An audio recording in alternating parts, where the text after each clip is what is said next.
கர்த்தர் நல்லவர், அவர் கிருபை என்றும் உள்ளது. இந்த நாளின் செய்திக்கு நம்ம கடந்து செல்வோம்.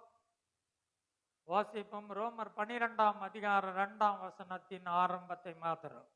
நீங்கள் இந்த பிரபஞ்சத்திற்கு ஒத்த வேஷம் தெரியாமல் போதும். நீங்கள் இந்த பிரபஞ்சத்திற்கு ஒத்த வேஷம் தெரியாமல் என்று சொல்லுகிறார். கொஞ்சம் இந்த வார்த்தைகளை எல்லாம் நிதானித்து பார்க்கணும். வேதம் சொல்லுகிறது இப்பிரபஞ்சம். நம்ம எந்த பிரபஞ்சத்தில் இருக்கிறோம்? நம்ம இந்த பிரபஞ்சத்துல தான் இருக்கோம். ஆனா ஆண்டவர் சொல்றாரு இப்பிரபஞ்சத்துக்குரிய வேஷம் என்று சொல்லுகிறான். மனுஷன் வேஷமாய் திரிகிறான், விருதாவாய் சஞ்சலப்படுகிறான் என்று வேதம் சொல்லுகிறது. அது வேஷம், அது வேஷம் என்று சொல்லுகிறான். அந்த வேஷத்தில் அல்ல, நீங்கள் இந்த பிரபஞ்சம், நல்லா வேதம் சொல்றத நல்லா கவனிங்க. நம்ம என்ன போக்கஸ்ல தேவன் நம்ம அழைத்திருக்கிறார்னா, இந்த வேர்ல்டுடைய சிஸ்டத்துக்கு நம்ம என்ன செய்யக்கூடாது, ஒத்தவர்களா இருக்கக்கூடாது. கிறிஸ்தவர்கள் என்றாலே ஒரு வித்தியாசம் தெரிய வேண்டும். நீங்க ஒரு மிலிட்டரியில இருக்கிற ஒரு ஆளை பார்த்த உடனே நீங்க உங்களுக்கு தெரியும், ஓ இவர் மிலிட்டரியில இருக்கிறாரு போல இருக்கு. அவங்க ஆர்மியில அங்க பரேட்ல நிக்காட்டினாலும் பரவாயில்ல, தனிப்பட்ட விதமாய் அவர்கள் நடமாடி நம்மோடு கூட போகும் வரும் பொழுது எல்லாம் நமக்கு என்ன தெரியும், அவங்கள பார்த்தாலே தெரியும் இவங்க மிலிட்டரி ப்ரொஃபஷனல் என்று சொல்லி தெரியும். சரிதானா? ஏன்னா அவங்களுடைய நடையே வித்தியாசமா இருக்கும். அவங்களுடைய தலையை நிமித்தி நடக்கிற நடை, அவங்க கம்பீரம் வித்தியாசமா இருக்கும். அவங்களுடைய ஹேர் கட்டிங் வித்தியாசமா இருக்கும். அவங்க பேசுகிற விதம் அத்தாரிட்டியோட பேசுவாங்க, டிசிப்ளினோட இருக்கிறதெல்லாம் நம்ம பார்க்க முடியும். அவங்க சல்யூட் பண்ண நான் போயிட்டாரேன் அப்படிலாம் சொல்ல மாட்டாங்க. சல்யூட்னா அவ்வளோ ஸ்ட்ராங், அதுவே அப்படி இருக்கும். பார்த்தீங்களா? ஒரு மிலிட்ரிக்காரங்களுக்கு எப்படின்னா அதைத்தான் வேதம் சொல்லுகிறது. தேவனுடைய ராஜ்யத்தின் புத்திரர், அவருடைய ராஜ்யத்தின் புத்திரருக்குரிய சகல அடையாளத்தோடு இருக்க வேண்டும். அதை குறித்து தான் இந்த நாளில் பார்க்க வேண்டும். இப்பிரபஞ்சத்திற்கு ஒத்த வேஷம் தெரியாமல் என்று சொல்லுகிறார். அப்போ நான் பரலோகத்தின் வாசி என்று சொல்லி, நீங்கள் உங்களை தெய்வத்தினால் மீட்கப்பட்ட ஜனம், தேவ ராஜ்யத்தின் புத்திரராய் உங்களை விளங்க பண்ண வேண்டும். அது எப்படி விளங்க பண்ணலாம்? நாங்களாம் கிறிஸ்துவங்க, நாங்களே இயேசுவப்பா பிள்ளைங்கன்னு சொல்லி ஆலயத்துக்கு போயிட்டு வர்றதுனால காரியத்தை காண்பிக்கிறதாய் அல்ல, அது வெளிப்படையாய் அல்ல. உலகத்திலே மற்றவர்கள் தங்களை வெளிப்படையாய் காண்பித்துக் கொள்வார்கள். ஆனால் தேவ ராஜ்யத்தின் காரியங்கள் அப்படி அல்ல, வெளிப்படையாய் அல்ல. வெள்ளை வஸ்திரத்தை போட்டாதான் ஊழியக்காரர்கள் என்று சொல்லி அல்ல, இப்படி என்று சொல்லி காரியங்கள் செய்வதனால கிறிஸ்தவ வெளிப்படையான அடையாளங்கள் அல்ல. உள்ளான மனிதனுக்குள்ளாய் நீ தேவ சாயலாய் சிருஷ்டிக்கப்பட்டவனாய் நீ உன்னை விளங்க பண்ணுகிறவனாய் இருக்க வேண்டும். சரி, உள்ள இருக்கிறத எப்படி காமிக்க முடியும்? இது சாத்தியமா? நான் வெளியில வேஷம் போட விரும்பல, பசுத்தவான் என்னை வெளியே காண்பிக்க விரும்பல, நான் தேவனை ஆராதிக்கிறவன் என்று வெளியில நான் காண்பிக்க விரும்பாவிட்டாலும் கூட நான் உள்ளாக இருக்கிறதை மற்றவர்களுக்கு எப்படியா காண்பிக்க முடியும்? உன்னை பார்த்தவுடனே அவர்கள் இது பரலோகத்தில் இருந்து இறங்கி வந்த தேவ கூட்டம் என்று அவர்கள் அறிந்து கொள்ள வேண்டும். சரிதானா? இதை நான் எவ்விதமாய் நான் பிரயாசப்பட வேண்டும், நான் எவ்விதமாய் இந்த பாத்திரவனாய் நான் நடக்க வேண்டும். உலகத்தானுடைய ஐடென்டிட்டி வேற, தேவனால் பிரித்தெடுக்கப்பட்ட ஜனத்தின் ஐடென்டிட்டியே வேற. இதை நம்ம இந்த நாளிலே நாம் கவனித்து அந்த வார்த்தைகளுக்கு நம்மை ஒப்பு கொடுத்து அந்த வழிமுறைக்கு நம்மை ஒப்பு கொடுக்கும் பொழுது அது தேவன் பெரிய காரியங்களை செய்ய வல்லவராய் இருக்கிறார். சரிதானா? இயேசு எதற்காய் வந்தார்? ஆவியாய் இருக்கிற தேவன், ஒருவரும் காணக்கூடாத வழியிலே வாசம் பண்ணுகிற தேவன், தேவனை ஒருவரும் ஒரு காலம் கண்டிராத தேவன், ஆவியாய் இருக்கிற தேவன் மனுஷன் சாயலிலே மாம்சத்திலே வெளிப்பட்டார். ஏன் வெளிப்பட்டார்? மனுஷன் தடவியாகிலும் கண்டுபிடிக்கும்படி. தெய்வம், ஆவியாகிய தெய்வம் மாம்சத்திலே வெளிப்பட்டார். அப்போ தெய்வம் வெளிப்பட்டது மாம்சத்திலே. அவரை யாராலும் கண்டுபிடிக்க முடியல. இவர் தேவகுமாரன் என்று கண்டுபிடிக்க முடியல. ஏனென்றால் அவர் மாம்சத்திலே வெளிப்பட்டிருக்கிறார். மரியாளுடைய வீட்டிலே வெளிப்பட்டார். அங்கே பெத்லகேமில் இருந்து வந்தவர். இது எல்லாம் அவரை தெய்வகுமாரனாய் காட்ட முடியாதபடினாலதான் தேவன் இயேசு தம்மை தேவகுமாரனாய் காட்ட வேண்டியது அவசியமாயிற்று. சரிதானா? மனுஷகுமாரனாய் வந்தவர் தன்னை தேவகுமாரனாய் காண்பிக்கும்படி வந்தார். ஆகவேதான் அங்கே எழுதப்பட்டது, அவர் யூதருக்கு ராஜா, இவர் தேவனால் வந்தவர் என்று சொல்லி அங்கே எழுதப்பட்டது. சரிதானா? இயேசு ஏன் தரித்திரரானார்? நமக்கு தெரியும். நம்ம எல்லாம் ஐஸ்வர்யவான்களாக்கும்படி. அப்படிதானே? இயேசு பாவமானார். ஏன்? நம்ம எல்லாம் நீதிமானாக்கும்படி. நம்ம எல்லாம் சாபத்திலிருந்து விளக்கிறதற்கு தான் இயேசு சாபமானார். அவர் மனிதனாய் மாம்சத்தில் வெளிப்பட்டதன் காரணம் மாம்சத்திலே இருக்கிறவர்கள் ஆவிக்குரியவர்களாய் மாறும்படி. அவர் தரித்திரரானதன் நோக்கம் நம்ம ஐஸ்வர்யவானாய் மாற்றுகிறதற்காக. தேவன் மாம்சத்திலே வெளிப்பட்டதன் நோக்கம் மாம்சமெல்லாம் ஆவியாய் மாற வேண்டும் என்று சொல்லித்தான் அவர் மாம்சத்திலே வெளிப்பட்டு நம்மை ஆவிக்குரியவர்களாய் மாற்ற தேவன் மாம்சத்திலே வெளிப்பட்டார். இதுதான் அடிப்படை காரியம். சரிதானா?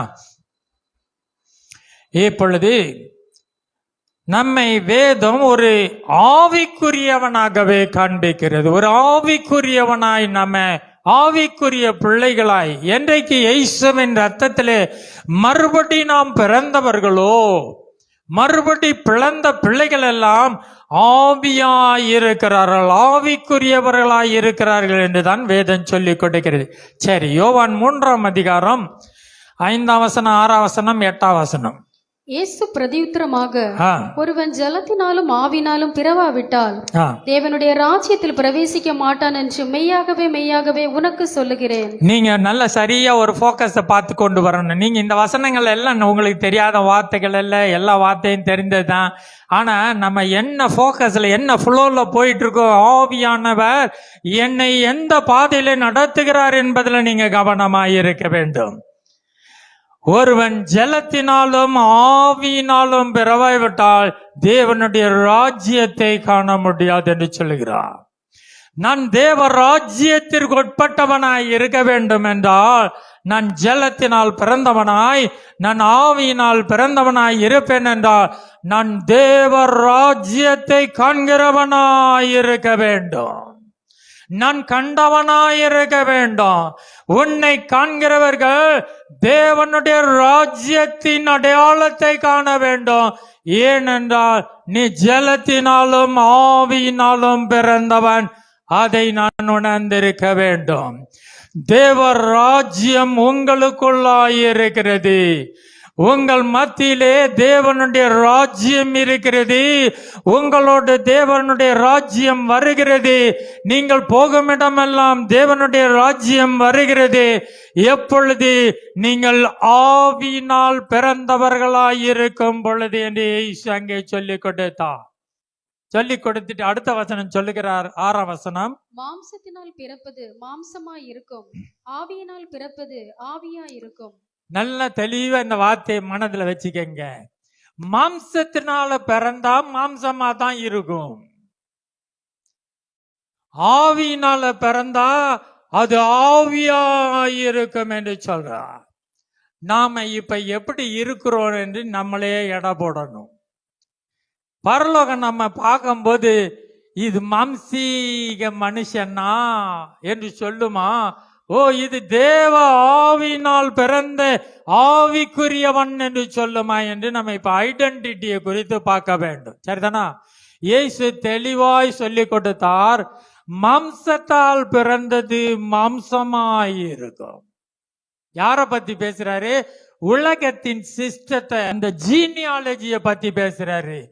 தகப்பன் தகப்பனை போல இருக்குது பிள்ளை, தாயை போல பிள்ளை என்று சொல்வார்கள். பாத்தீங்களா? மாம்சத்தால் பிறந்தது, அவங்க அப்பா அவங்க பரம்பரை மாதிரி இருக்கிறாங்க என்று. இது அந்த ஊரு கூட்டம் மாதிரி இருக்குதுன்னு சொல்றாங்க. பாத்தீங்களா? அது உலகத்துல தான் அந்த அடையாளம். அது என்ன அடையாளம்? மாம்சத்தால் பிறந்தது மாம்சமாகவே இருக்கும். ஆவியால் பிறந்ததெல்லாம் அது ஆவியாய் இருக்கும் என்று சொல்லுகிறார். நான் தேவ ஆவியினால் பிறந்தவனாய் இருந்தால் நான் ஒரு ஆவியாய் இருக்க வேண்டும் என்று வேதம் தெளிவாய் சொல்லிக் கொண்டிருக்கிறது. இயேசு சொல்லுகிறார், ஆவியால் பிறந்ததெல்லாம் ஆவியாய் இருக்கும் என்று சொல்லுகிறார். அதனால்தான் வேதம் சொல்லுகிறது, நீங்கள் இப்பிரபஞ்சத்துக்கு ஒத்த வேஷம் அல்ல, இது பரலோகத்தின் வேஷம் அறிந்ததாய் இருக்க வேண்டும், பரலோகத்தின் சாயலுடையதாய் இருக்க வேண்டும் என்பதிலே நான் கவனமாய் இருக்க வேண்டும். வேதம் என்னை குறித்து சொல்லுகிறது, நான் ஆவியினால் பிறந்தவனாய் இருந்தால் அது ஆவியாகவே இருக்கும் என்று சொல்லிவிட்டு இயேசு சொல்லிக் கொண்டே இருக்கிறார். பாருங்க, இது தேவர் ராஜ்யத்தை கண்ட இந்த ஆவியிலே பிறந்தவன் தேவர் ராஜ்யத்தை கண்டு ருசித்து தேவர் ராஜ்யத்திற்குள்ளாய் நடை போட்டுகிறவன் என்று வேதம் சொல்லி கொடுத்து விட்டு தான் சொல்றது. ஆவியால் பிறந்தவன் ஆவியாய் இருக்கிறான். நான் எவ்விதமாய் இருக்கிறேன் என்பதில் நம்முடைய கவனத்தை செலுத்த வேண்டும். 8ஆம் வசனம் படிங்க. காற்றானது தனக்கு இஷ்டமான இடத்திலே வீசுகிறது, அதன் சத்தத்தை கேட்கிறாய், ஆகிலும் அது இன்ன இடத்திலிருந்து வருகிறது என்றும் இன்ன இடத்துக்கு போகிறது என்றும் உனக்கு தெரியாது. ஆவியினாலே பிறந்தவன் அவனோ, அவனும் அப்படியே இருக்கிறான் என்றார். எப்படி அடையாளம் சொல்றாரு பாருங்க. ஆவியில பிறந்ததுன்னா என்ன, ஆவி நடமாடுதுன்னு சொல்லணுமா அப்படின்னு நினைச்சிடாதீங்க. என்ன நம்மளை பார்த்தா ஆவின்னு சொல்றாரு வேதம். இயேசு சொல்றாரு என்ன ஆவின்னு சொன்னாரு. இது மாம்சம் இல்லை, இது ஆவின்னு சொன்னாரு. அப்படின்னு சொன்னோன்னா நம்ம என்னமோ நினைச்சிடுறோம். பாத்தீங்களா? அதுக்கு தான் எக்ஸ்பிளனேஷன் கொடுக்குறோம். பாருங்க, ஏசு என்ன சொல்றாரு, காத்த பார்த்தா தெரியுமா? தெரியாது. ஆனா அது வீசிக்கொண்டே இருக்கும். அது எந்த பக்கம் போகுதுன்னா அதுக்கே தெரியாது. என்ன செய்யுது? காத்துக்கு திடீர்னு புயல் அடிக்கும் போது காத்து இந்த பக்கம் தான் வரும் அப்படின்னு சொல்லுவீங்களா? இப்படி போகும், அப்படி அடிக்கும், இப்படி இருக்கும், மரம் அங்க எங்கெல்லாம் சாயும். பாத்தீங்களா? அது இஷ்டப்படியாய் போய்கொண்டே இருக்கும். இப்ப ஆவியினால பிறந்தவன் சொன்னார். இது தேவ ராஜ்யத்தை கண்ட ஆவிக்குரிய மனுஷன் ஆவியாய் இருக்கிறான். இவன் எப்படி இருக்கிறானா? காற்றை போல் இருக்கிறான். மனுஷர் பார்க்க பிசிக்கலா பார்க்க முடியாது, ஆனா அது வேலை செய்யக்கூடியதாய் இருக்கும். அது என்ன செய்யாது?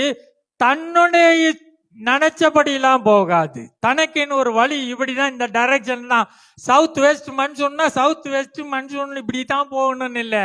திடீர்னு சுழல் காத்தா மாறி அது சுத்தி சுத்தி வளைஞ்சு வளைஞ்சு என்ன செய்யும்?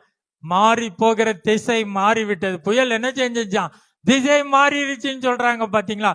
அப்போ ஆவியினால் பிறந்தவன் அவன் ஆவியானவரால் நடத்தப்படுகிறவனாய் இருக்கிறான். அவன் தன்னுடைய பிளான் படி போக மாட்டான். அவன் தேவ ஆவியினால் பிறந்தவன். அவன் ஆவியானவர் எங்கெல்லாம் தன்னை நடத்தி கொண்டு போகிறாரோ அந்த இடங்களிலெல்லாம் அவன் அவன் நடமாடி செல்லுகிறவனாய் இருக்கிறான். ஆகவே தான் அதை காற்று இந்த பக்கம் அந்த பக்கம் என்று சொல்லி அது தெரியாதது போல என்ன செய்கிறது? அது போகிறது என்று அங்க அடையாளத்தை சொல்லுகிறார். நான் ஆவியிலே பிறந்தவனா, நான் மாம்சத்திலே பிறந்தவனா என்று நம்ம பார்க்க வேண்டும்.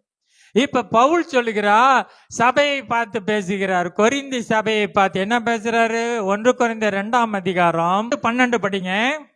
உலகத்தின் ஆவியை பெறாமல் தேவனால் எங்களுக்கு அருளப்பட்டவைகளை அறியும்படிக்கு தேவனிலிருந்து புறப்படுகிற ஆவியே பெற்றிருக்கிறோம்.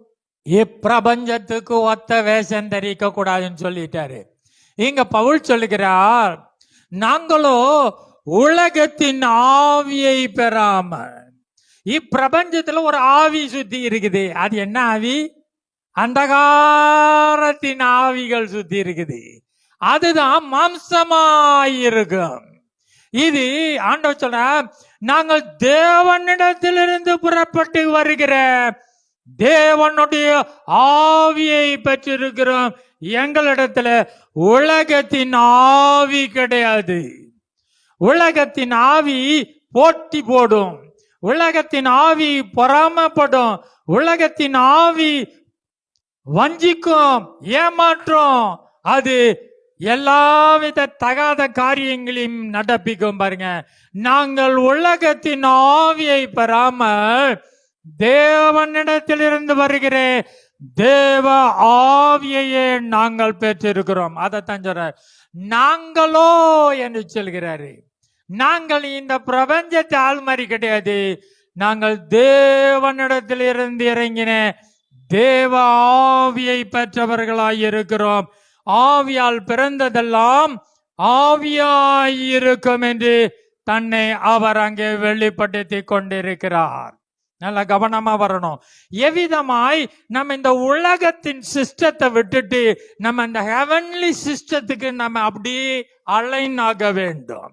நம்மை இப்பிரபஞ்சத்தின் வேஷத்தை விட்டு தேவ ராஜ்யத்தின் பரலோகத்தின் சாயலுக்கு நம்ம ஒத்தவர்களாய் நடைபடும்படி வேதம் நம்மை அழைத்து கொண்டிருக்கிறது.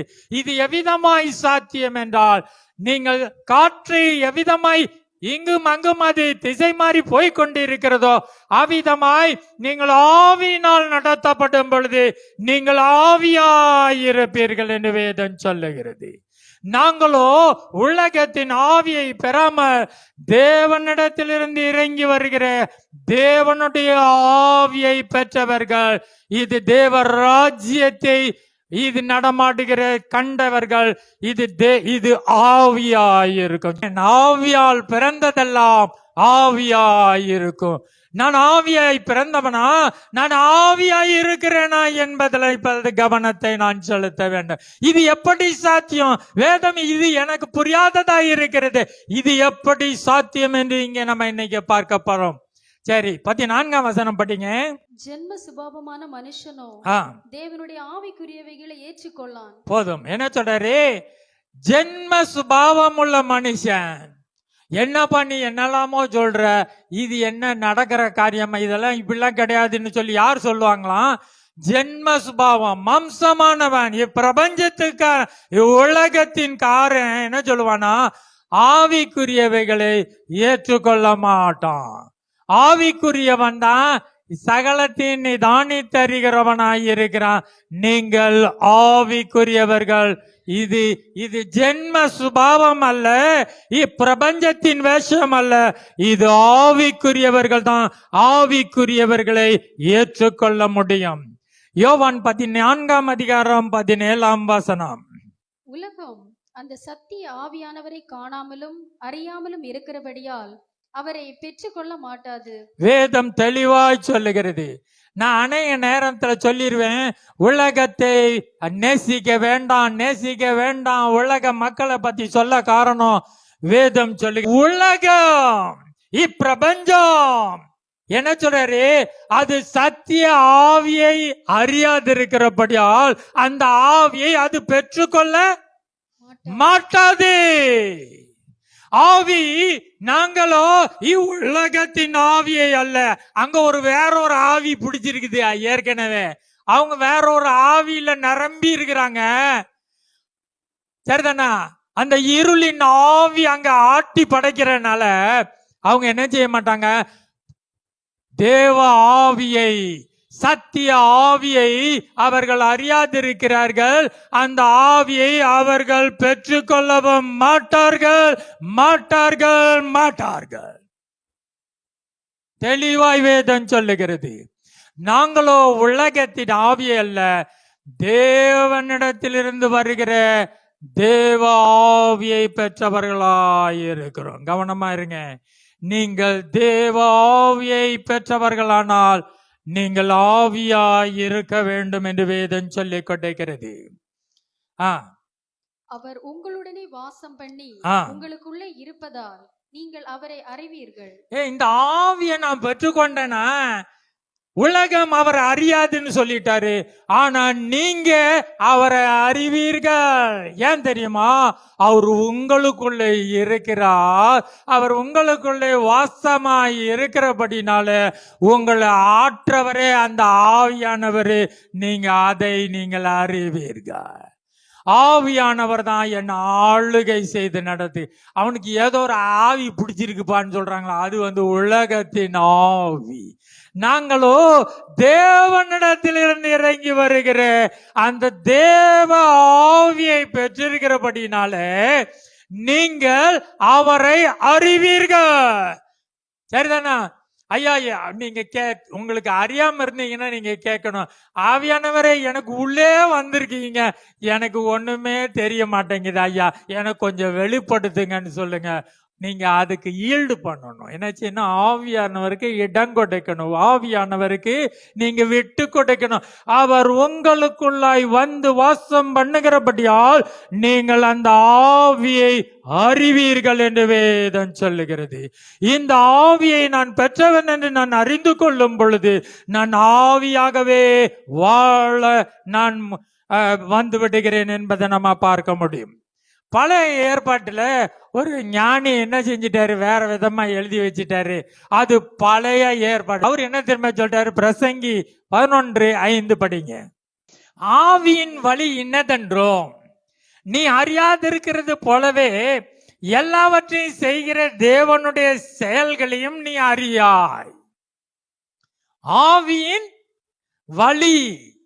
அப்போ ஸ்பிரிச்சுவல் வே, ஸ்பிரிச்சுவல் மெத்தடாலஜி, ஸ்பிரிச்சுவல் சிஸ்டத்தை நீ அறியாதிருக்கிறது போலவே தேவனுடைய செயல்களையும் நீ அறியாய். முக்காடு போட்டாச்சு. பழைய ஏற்பாடு முக்காட்டு ஊழியம், அது அப்படிதான்.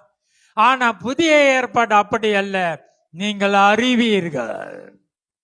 அதைத்தான் நம்ம இப்ப பார்க்க போறோம். பழைய ஏற்பாட்டுல அவங்க அறியாம ஆவியின் வழி, ஆவியானவர் என்னன்னா எப்படி சொல்லுவாரு, எப்படி நடத்துவாரு, ஆவியானவர் தேவத்தின் திட்டம் என்ன எனக்கு தெரியாது என்று சொல்லுவோம். தேவனுடைய செயல்களையும் நீ அறியாய். ஆண்டவர் எப்படி செய்ய போறாரு, ஊழியம் எப்படி நடக்க போகுது, இதெல்லாம் அறியாதவர்களை ஒரு குருட்டாட்டத்துல போக காரணம் ஆவியின் வழியை அறியாத நிலைமையில. அது பழைய ஏற்பாட்டு ஊழியம். அதனால அவங்களுக்கு அப்படிதான் அது எழுதப்பட்டது. பழைய ஏற்பாடு அது பழைய ஏற்பாட்டுக்கு கரெக்ட். புதிய ஏற்பாடு முக்காடு அல்ல, முக்காடு நீக்கப்பட்ட ஊழியம். சரிதானா? இப்ப வாங்க யோவான் 16:13 சத்திய ஆவியாகிய அவர் வரும்போது சகல சத்தியத்திற்குள்ளும் உங்களை நடத்துவார். அங்க பழைய ஏற்பாடுல படிச்சோம், அங்கே ஆவியின் வழி என்னதென்று தெரியாதுன்னு படிச்சோம். புதிய ஏற்பாடு வருகிறது, சத்திய ஆவி வரும் பொழுது அவர் சகல சத்தியத்தினூடாய் உங்களை நடத்துகிறவராய் வந்திருக்கிறார். இங்க நீங்க ஆவியாய் இருக்க வேண்டும். ஏன் தெரியுமா? நீங்க ஆவியை அறிந்தவர்கள், ஆவியானவரை அறிந்தவர்கள். அவர் உங்களை சகல சத்தியத்தினூடாய் நடத்துகிறவர் உங்களோடு இருக்கிறபடியால் நீங்கள் ஆவியாய் நடக்க முடியும். சரிதானா? சத்திய ஆவியானவர் உங்களை நடத்துவார். அவர் எப்படி எல்லாம் நடத்தினாருன்னு பாப்போம். எப்படி நடத்தினாரு? அது இல்லாம என்ன சொல்றாரு அங்க பிரசங்கில பார்த்தோம், தேவனுடைய செயல்களை நீ அறியாய் என்று சொல்கிறார். ஆனா இங்க சத்திய ஆவியானவர் வரும் பொழுது என்ன செய்வாராம்? அவர் சகல சத்தியத்தில் நடத்துவார். வரப்போகிற காரியத்தையும் அவர் உங்களுக்கு அறிவிப்பார். வெளிப்படுத்தின விசேஷத்தை கொடுத்து இனி என்னென்ன எப்படி எல்லாம் நடக்கணும்னு கூட எல்லாவற்றையும் அவர் எழுதி அதை நமக்கு கற்றுக் கொடுக்கிறவராகவே இருக்கிறார். சரிதானா? இப்ப அவர் எப்படியாய் நடத்துகிறார்? இயேசு எப்படி நடத்தினார் பாருங்க. மத்தேயு 4:1 அப்பொழுது இயேசு பிசாசினால் சோதிக்கப்படுவதற்கு ஆவியானவராலே வனாந்தரத்துக்கு கொண்டு போகப்பட்டார். தேவன் மாம்சத்திலே வெளிப்பட்டார். மரியாளுடைய மகனாய் 30 வருடமாய் இருந்துவிட்டு அங்க ஞான ஸ்நானத்தை பெற்றுக்கொண்டு ஆவியானவர் புறாவை போல. நாங்களோ தேவனிடத்திலிருந்து இறங்கி வருகிற ஆவியை பெற்றிருக்கிறோம். இந்த ஆவியானவர் வந்தவன் என்ன செய்யறாரு? நம்ம கைப்பிடித்து நடத்தி கொண்டு போகிறார். அவர் எங்க கூட்டு போனாலும் போகணும். காற்றானது எந்த திசையிலிருந்து வந்து எந்த திசைக்கு போகணும் தெரியாதது போல போகுமே, இப்படியே ஆவியினால் பிறந்தவனும் இருக்கிறானே. இப்ப இயேசுவை ஆவியானவர் வனாந்தரத்துக்கு கூட்டிட்டு போனார். எதற்காக கூட்டு போனாரு? பிசாசினால் சோதிக்கப்படுவதற்கு கூட்டிட்டு போனார். அவர் எங்க வேணா கூட்டு போவாரு. அது ஆவியானவர் கூட்டிட்டு போனா நானும் ஆவிக்குரியவன் அவரோடு செல்ல ஆயத்தமாய் இருக்கிறான். காற்றானது எங்கிருந்து எங்கே போகும் என்று தெரியாதிருக்கிறது போலவே ஆவினால் பிறந்தவனும் அப்படியே இருக்கிறான் என்று சொல்லிக் கொடுத்தார். அப்போஸ்தலர் 16ஆம் அதிகாரம் 6ஆம் வசனம் 7ஆம் வசனத்திலே இங்கே ஆவியானவர் பவுலை நடத்தின விதத்தை அங்க சொல்லுகிறார். ஆசியாவிலே வசனத்தை சொல்லாதபடிக்கு பரிசுத்த ஆவியினாலே தடை பண்ணப்பட்டு, வசனத்தை கூட சொல்லாம பிரசங்கம்லாம் போது நிறுத்திடான்ட்டாரு. என்ன சொல்லிட்டாரு? சுவிசேஷத்தை நிறுத்து. எங்க? நான் ஆசியால போய் வசனத்தை சொல்லாதபடி பரிசுத்த ஆவியினாலே தடை பண்ணப்பட்டு அங்க நிறுத்திட்டாரு. சரி, அங்க நிறுத்திட்டாரு. உடனே இவர் என்ன தெரியுமா போறாரு? மீசியா தேசத்துக்கு போறாரு. மீசியா தேசம் மட்டும் வந்து பித்தானியா நாட்டுக்கு போக பிரயத்தனம் பண்ணின போது ஆவியானவர்களை போக ஒட்டாதிருந்தார். இதுதான் ஆவியினால் பிறந்த மனுஷன். அவன் ஆவியானவருடைய நடத்துதலுக்கு தன்னை ஒப்பு கொடுத்திருக்கிறபடினாலே ஆவியானவர் நீ பிரசங்கமும் பண்ண வேண்டாம், சுவிசேஷமும் இங்க பண்ண வேண்டாம், இடத்தை காலி பண்ணுன்னு சொல்லிட்டாரு. நான் வேறொரு இடத்துக்கு போகலாம் என்றிருந்தா ஆவியானவர் என்னை அங்கே போக ஒட்டாதிருந்தார் என்று சொல்லுகிறார். இவ்விதமாகவே ஆவியானவர் நடத்துகிறதை தேவாவியை பெற்ற பிள்ளை அவன் சார்ந்தவனாய் இருந்தான். அவ்விதமாகவே நாமும் இருக்க பழக வேண்டும். இது எப்படி சாத்தியம் என்பதற்குள்ளாய் தான் நான் இப்பொழுது நம்ம வசனத்தை பார்க்க போகிறோம். 1 தெசலோனிக்கேயர் 2ஆம் அதிகாரம் 18ஆம் வசனத்தை, நாங்கள் உங்களிடத்தில் வர 2 தினம் மனதாய் இருந்தோம், பவுலாகிய நானே மனதாய் இருந்தேன், சாத்தானோ எங்களை தடை பண்ணினான். இப்ப யார் தடை பண்ணாருன்னு சொல்றாரு? முதல்ல ஆவியானவர் தடை பண்ணுகிறது அவனால புரிந்து கொள்ள முடிகிறது. இப்பொழுது சொல்லுகிறான், நான் என் பிள்ளைங்களெல்லாம் போய் பார்த்துட்டு வரலான்னு நினைச்சு போலான்னு 2 தடவை முயற்சி பண்ணேன், ஆனால் சாத்தான் என்னை தடை பண்ணினான். ஆவிக்குரியவன் சகலத்தையும் நிதானித்து அறிகிறவனாய் இருக்கிறான். ஆவியானவர் தடை பண்ணுகிறதை அறிந்திருக்கிறான், அவன் சாத்தான் தடை பண்ணுகிறதையும் அறிந்திருக்கிறான். அவன் ஆவியாய் இருக்கிறான். தேவனுடைய ராஜ்யத்தை அவன் ருசித்தின பாத்திரமாய் இருக்கிறான். சரிதானா? இப்ப ஆவிக்குரியவர்களாய் இருக்கிறோம் என்பதன் அந்த சிஸ்டத்துக்கு தேவன் நம்மை எப்படி பாத்திரமானாய் மாத்தி இருக்கிறார்னு பார்க்க போகிறோம். இப்பொழுது வார்த்தையை குறித்து பார்க்க போகிறோம். தேவனுடைய வார்த்தை, ஆதியிலே வார்த்தை இருந்தது, அந்த வார்த்தை மாம்சமாகி மனுஷருக்குள்ளாய் இருந்தது என்று சொல்றாரு. அந்த வார்த்தை தேவனாய் இருந்தது, அந்த வார்த்தை தேவனிடத்தில் இருந்தது என்று சொல்லி பார்க்கிறோமே. அந்த வார்த்தை குறித்து பார்க்கிறோம். ரேமா என்று சொல்லுவாங்க. அது சிருஷ்டிப்பின் வார்த்தை, இல்லாதவைகளை இருக்கிற வண்ணமே அழைப்பிக்கிற வார்த்தை. நான் ஆவிக்குரியவன், நான் எப்படி ஆவிக்குரியவனாய் வாழ வேண்டும், நான் ஆவியாய் இருக்க வேண்டும் என்றால் நான் இந்த வார்த்தையை நான் கவனிக்க வேண்டும். ஆதியிலே வார்த்தை இருந்தது, அந்த வார்த்தை தேவனாய் இருந்தது என்று சொல்லி இருக்கிறது. அது தேவனிடத்தில் இருந்த வார்த்தையை நான் எப்படி பெற்றுக்கொண்டேன்? இந்த வார்த்தை தான் இப்பொழுது நம்ம பார்க்க போறோம். இந்த வார்த்தை உங்களை ஆவியாய் மாற்ற வல்லமை உள்ளதாய் இருக்கிறது. ஏனென்றால் வார்த்தை தேவனாய், வார்த்தை ஆவியாய் இருந்தது. இந்த வார்த்தையை குறித்து நம்ம தியானிக்க போகிறோம். வேதம் சொல்லுகிறது, அவர் யாக்கோபுக்கு ஒரு வசனத்தை அருளினார், அது இஸ்ரவேல் மேல் இறங்கிற்று என்று சொல்லுகிறது.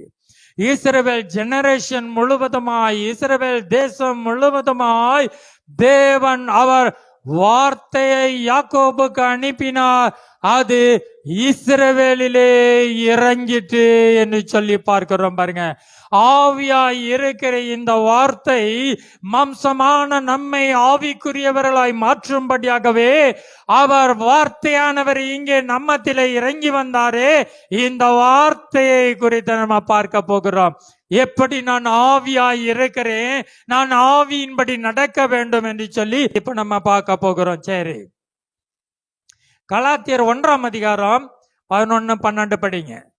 மேலும் சகோதரரே, ஆ, என்னால் பிரசங்கிக்கப்பட்ட சுவிசேஷம் மனுஷருடைய யோசனையின்படி ஆனதல்லவென்று ஆ, உங்களுக்கு தெரிவிக்கிறேன். ஆ, நான் அதை ஒரு மனுஷனால் பெற்றதும் இல்லை, ஆ. மனுஷனால் கற்றதும் இல்லை. ஆ. இயேசு கிறிஸ்துவே அதை எனக்கு வெளிப்படுத்தினார். இவர் சொல்றாரு, பவுல் என்ன சொல்றாரு, நான் பிரசங்கம், நான் கொடுத்த சுவிசேஷத்தை சொல்றாரு, என்னுடைய சுவிசேஷம், உங்களுக்கு பிரசங்கிக்கப்பட்ட சுவிசேஷம் மனுஷனுடைய யோசனையின்படி ஆனது அல்ல. புரியுதுங்களா?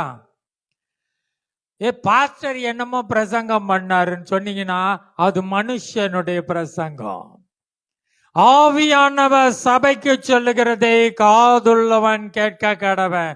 நீங்க ஆவியானவர் பேசினதை கேட்டீங்கன்னா அதத்தான் பவுல் சொல்றார், நான் உங்கள்கிட்ட பேசினது மனுஷனுடைய யோசனையின்படி அல்ல, அது மனுஷனால் உண்டானதல்ல என்று சொல்லுகிறேன் சொல்லிட்டு, அதை நான் ஒரு மனுஷனிடத்துல பெற்றுக்கொண்டதில்லை, இயேசு கிறிஸ்துவனிடத்திலே பெற்றுக்கொண்டவன்.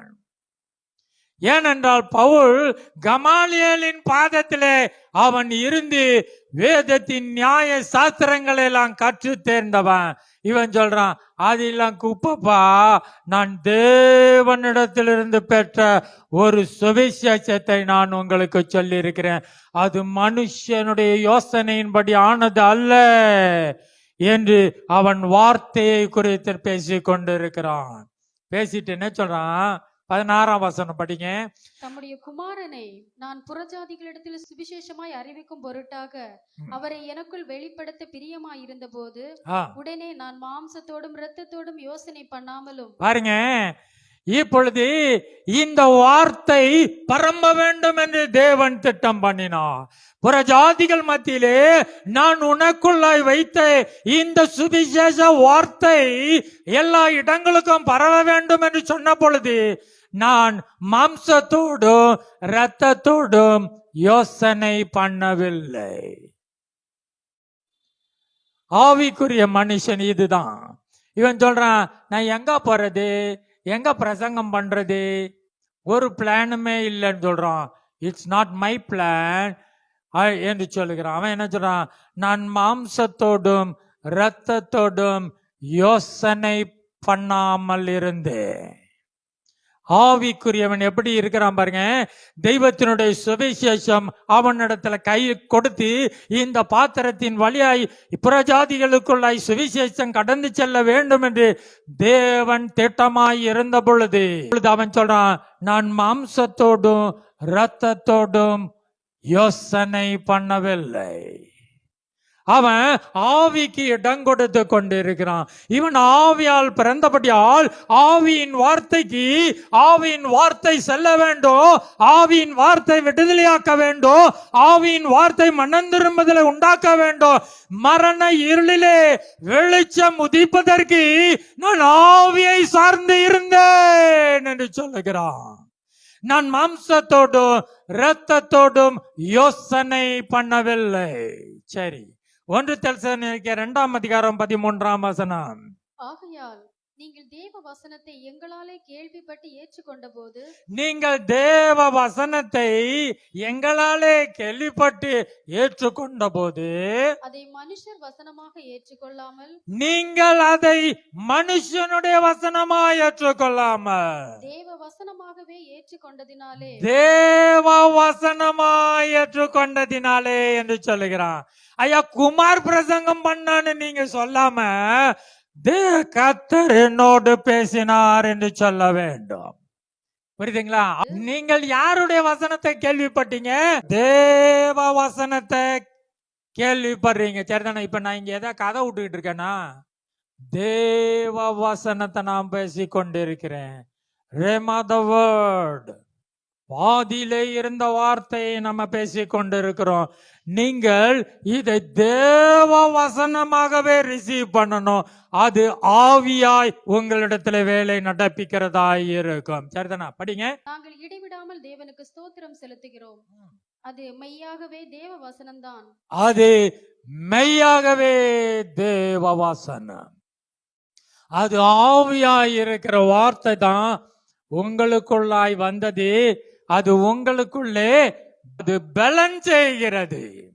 நான் பலவானாய் இருக்க வேண்டும் என்றால் நீங்கள் ஆவியின் வார்த்தையை நீங்கள் பெற்றுக்கொள்வீர்கள் என்றால், அது தேவ வார்த்தையை பெற்றுக்கொள்வீர்கள் என்றால், அது உங்களுக்குள்ளாய் பலன் செய்கிறதாய் இருக்கிறது. சரிதானா?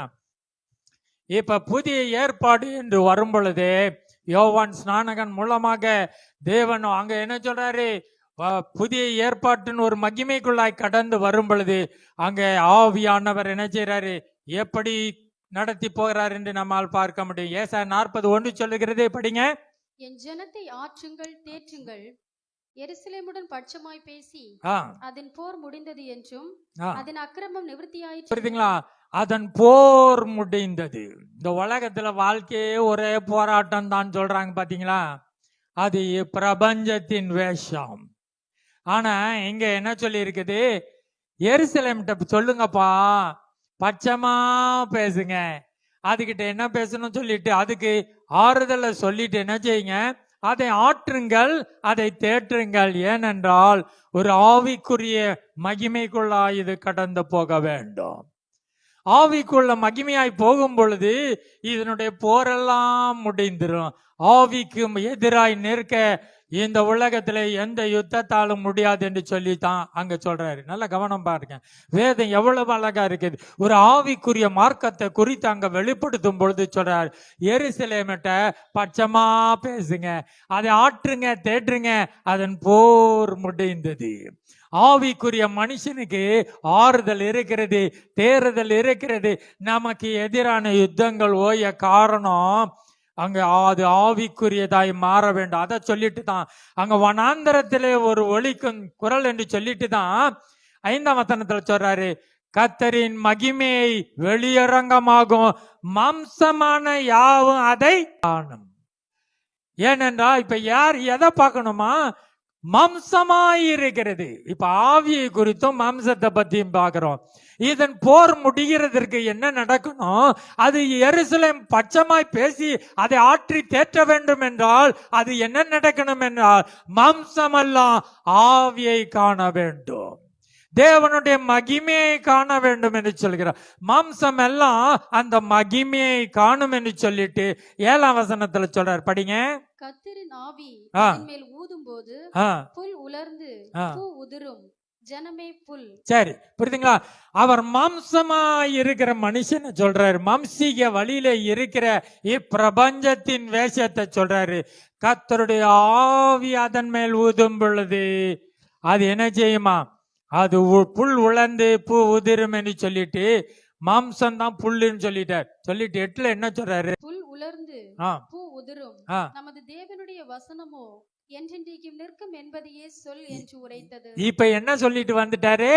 புல் உலர்ந்துரும்பா, இதெல்லாம் போயிரும் சொல்லிட்டு இப்ப என்ன வந்துட்டாரு? தேவனுடைய வசனமோ என்று சொல்லுகிறார். தேவனுடைய வார்த்தை. நாங்களோ உலகத்தின் ஆவியை பெறாம தேவனிடத்திலிருந்து இறங்கி வருகிற ஆவியையே பெற்றோம். பவுல் சொல்லுகிறார், என்னுடைய சுவிசேஷம் மனுஷனுடைய யோசனையும் அல்ல, மனுஷனிடத்துல கற்றதும் அல்ல, தேவனே வெளிப்படுத்தினார். நான் மாம்சத்தோடு இரத்தத்தோடும் ஆலோசனை பண்ணவில்லை. இந்த வார்த்தை மாம்சமெல்லாம் எதை பார்க்கும்? அது ஏகமாய் கர்த்தருடைய மகிமையை பார்க்கும் என்று சொல்லிட்டு, தேவனுடைய வசனமோ என்றென்றைக்கும் நிலைக்கும் என்பதை சொல் என்று உரைத்தது. தேவனுடைய வார்த்தை இறங்க போகுது. வார்த்தை மாம்சமாகி மனுஷருக்குள்ளே நடமாடுகிறதான காரியத்தை சொல்றார். இது வசனம் பூமிக்கு வந்ததுதான் புதிய ஏற்பாடு. நீங்க பழைய ஏற்பாட்டுல இருந்தீங்கன்னா மாம்சத்துக்கு உட்பட்டவர்களா இருப்பீங்க, இப்பிரபஞ்சத்தின் வேஷத்துல இருப்பீங்க. நீங்க தேவனுக்கு உட்பட்டவர்களா இருந்தால் புதிய ஏற்பாட்டின் பிள்ளைகள் என்றால் இது தேவ வார்த்தையை பெற்ற பிள்ளை என்பதை நீங்கள் அறிந்து கொள்ள வேண்டும். வசனமோ என்றென்றைக்கும் நிற்கும் என்று சொல்கிறார். ஆகவே தான் இயேசு சொல்லும் பொழுது என்ன சொல்ற? யோவான் 6:63 படிங்க. ஆவியே உயிர்ப்பிக்கிறது, மாம்சமானது ஒன்றுக்கும் உதவாது. இயேசு இதைத்தான் சொல்லி கொடுக்க வந்தார். என்ன சொல்றாரு? ஆவிதான் உயிர்ப்பிக்கும். எப்படிப்பா நான் ஆவியா இருப்பேன் தெரியுமா? உங்களுக்குள்ளே ஆவியானவர் இருக்கிறார். இந்த மாம்ச சரீரத்தை அவர் உயிர்ப்பிக்கிறவராய் இருக்கிறார்.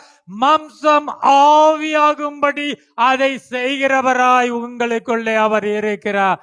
அதை குறித்து தான் இயேசு சொல்றாரு, ஆவியே உயிர்ப்பிக்கிறது, மாம்சம் ஒண்ணுக்கும் லைக் இல்லைன்னு சொல்லிட்டு சொல்றாரு. நான் உங்களுக்கு சொல்லுகிற வசனங்கள் ஆவியாயும் ஜீவனாயும் இருக்கிறது. பாத்தீங்களா? இப்ப இயேசு சொன்னாரு, ஆவி உயிர்ப்பிக்கும்பா, நான் உங்களுக்கு சொல்லுகிற வசனங்கள் ஆவியாயும் அது ஜீவனாயும் இருக்கிறது. ஆதியிலே இருந்த வார்த்தை, அந்த வார்த்தை வந்து அங்க மனுஷருக்குள்ளாய் நடமாடி அந்த வார்த்தை பேசினது. நான் சொல்லும் வசனம் ஆவியாயும் அது ஜீவனாயும் இருக்கிறது. அது கணுக்களையும் ஊனையும் பிரிக்கத்தக்கதாய், ஆவியையும் ஆத்துமாவையும் பிரிக்கத்தக்கதாய் வல்லமை நிறைந்த இருபுறம் கருக்குள்ள எந்த பட்டயத்திலும் கருக்கானதாய் இருக்கிறது. என் வார்த்தை வெறுமையாய் திரும்பாது என்று சொன்ன அந்த வார்த்தையை எனக்குள்ளாய் நான் பெற்றுக் கொண்டவனாய் இருக்க வேண்டும். இந்த வார்த்தை எனக்குள்ளாய் வர வேண்டும். அவர் வார்த்தையை யாக்கோபுக்கு அருளினார், அது இஸ்ரவேலுக்குள்ளாய் இறங்கினது. இந்த வார்த்தை கிடைத்தவுடனே நான் இதை உட்கொண்டேன் என்று நீங்கள் சொல்ல வேண்டும். 68ஆம் வசனம் படிங்க. சீமோன் பேதுரு அவருக்கு பிரதியுத்தரமாக, ஆண்டவரே, யாரிடத்தில் போவோம்? நித்திய ஜீவ வசனங்கள் உம்மிடத்தில் உண்டே. பாருங்க, எல்லாரும் பாதி பேர் பிரசங்கத்தெல்லாம் கேட்க மாட்டேன்ட்டு போயிட்டாங்க. நீ இது கடினமான உபதேசம், இது என்னெல்லாமோ வளரிட்டு இருக்க, இல்லாதது பொல்லாததுன்னு சொல்லி பாதி பேர் போயிட்டாங்க. ஏசு சீச்சர்ல பார்த்து கேட்கிற, தம்பி நீங்களும் போறீங்களா அப்படின்னு கேட்கும் போது பேதுரு என்ன சொல்றான்? ஐயா, நாங்க எங்க போவோம்? நீங்க 5 அப்பத்து 5000 பேருக்கு சாப்பாடு போடுறவங்க, என் போட்டெல்லாம் நிரப்புனவங்க. இந்த அற்புதத்தை பத்தி அவன் பேசிக்கிட்டு இருக்கான். அவன் என்ன பேசுறான்? அவன், நாங்க உங்க பின்னால ஏன் தெரியுமா ஆண்டவரை வரோம்? மீன் கொடுத்தீங்களே, அதெல்லாம் கப்பலோட 2 போட்டையும் விட்டுட்டு தான் வந்திருக்கிறேன். அற்புதம் செஞ்சீங்க, அதெல்லாம் விட்டுட்டு வந்துட்டேன். எனக்கு உம்மிடத்துல வார்த்தை இருக்கிறது, நித்திய ஜீவ வார்த்தை உம்மிடத்தில் இருக்கிறது. இந்த வார்த்தை ஆவியாயும் ஜீவனாயும் இருக்கிறது. இந்த வார்த்தை எனக்குள்ளாய் இருக்கும் என்றால் நான் ஆவியாயிருப்பேன் என்பதை அறிந்தவனாய் பேதுரு சொல்லுகிறான். அதனாலதான் சொல்றான், என்கிட்ட வெள்ளியும் இல்லப்பா, பொண்ணும் இல்ல, நீ இயேசுவின் நாமத்திலே எழுந்து நட என்று அந்த வார்த்தையை பெற்றவன் அந்த ஆவியை அங்கே வெளிப்படுத்தி கண்டிக்கிறவனாயிருக்கிறான் என்பதை நான் அறிந்து கொள்ள வேண்டும். நித்திய ஜீவ வார்த்தை, உயிர்ப்பிக்கிற வார்த்தை, சிருஷ்டிப்பின் வார்த்தையை நீர் எனக்கு தந்தி, உம்மிடத்துல தான் அது இருக்கிறது, உம்மை விட மாட்டேன் என்று பேதுரு அங்கே சொல்லிக் கொண்டிருக்கிறான். யோவான் 17ஆம் அதிகாரம் 8ஆம் வசனம் 14ஆம் வசனத்துல என்ன சொல்றாருன்னா, இயேசு பிதா கிட்ட பேசிக்கிட்டு இருக்காரு. இயேசு பிதா கிட்ட ஜெபம் பண்ணி கடைசியா ஜெபமாய் பிதாவை நோக்கி இயேசு பேசும்போது என்ன ரகசியம் சொல்லிட்டு போயிருக்காரு. இயேசு சொன்னாருன்னா செஞ்சிருப்பாரா இல்லையா? இயேசு ஏதாவது அங்க வேண்டாத கப்ஸ் அடிச்சுக்கிட்டா இருப்பாரு. இயேசு பேசின வார்த்தை இயேசு பிதாவிட்ட சொல்றாரு. என்ன சொல்றாரு? நீர் எனக்கு கொடுத்த வார்த்தைகளை நீர் எனக்கு கொடுத்த வார்த்தையை நான் அவர்களுக்கு கொடுத்தேன். நான் அவர்களுக்கு கொடுத்தேன். 14 மறுபடியும் பேசுறாரு. 14ஆம் வசனத்திலும் நீர் எனக்கு தந்த வார்த்தையை நான் அவர்களுக்கு கொடுத்தேன். நான் அற்புதம்லாம் செஞ்சுட்டு வந்திருக்கிறேன் ஆண்டவரே. நான் 5,50,000 பேருக்கு செஞ்சு கொடுத்துட்டு வந்தேன். குஷ்டரோகிலாம் சோமாக்கிட்டு வந்தேன். இதை செஞ்சேன் அதை செஞ்சேன்னு சொல்லாம ஏசு பிதாட்ட சொல்றாரு, நீ தந்த வார்த்தையை நான் அவர்களுக்கு கொடுத்திருக்கிறேன். ஏசு கொடுத்த வார்த்தை, ஏசு கொடுத்த வார்த்தை என்னோடு இருக்கிறது. ஏசு கொடுத்த வார்த்தை என்னோடு இருக்கிறது. ஏசு பிதாவினிடத்துல சொன்னா, பிதாவே பிதாவே நீ தந்த வார்த்தையை நான் அவர்களுக்கு கொடுத்தேன். இவ்வளவு மகிமை பெற்ற ஜனம் நீங்களும் நானும். என்னிடத்திலே தேவ வார்த்தையை இயேசு கொடுத்திருக்கிறார்.